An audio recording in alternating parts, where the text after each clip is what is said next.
Chicken momo बनाउने दाइ।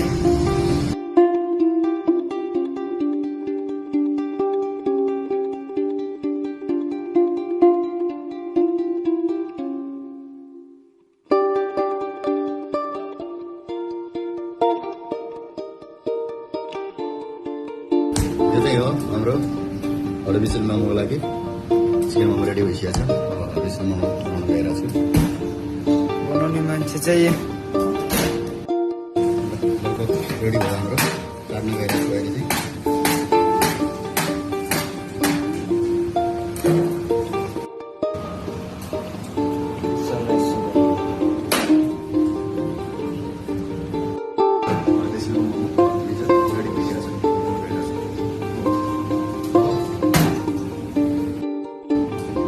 साथी हो बनाउन गइरहेको छु, साथ दिनु होला।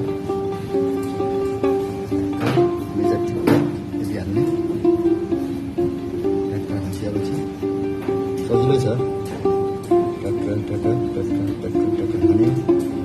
हान्यो बेस सजिलो मोमो चाहिँ यही हो, सबसे सजिलो।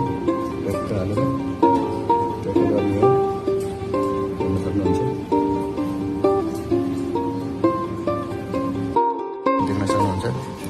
रेडी भइसकेको छ।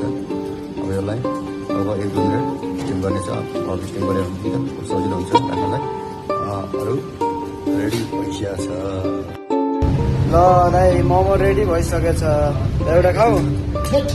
ल मोमो खाऊ भनेको खानै दिनु न।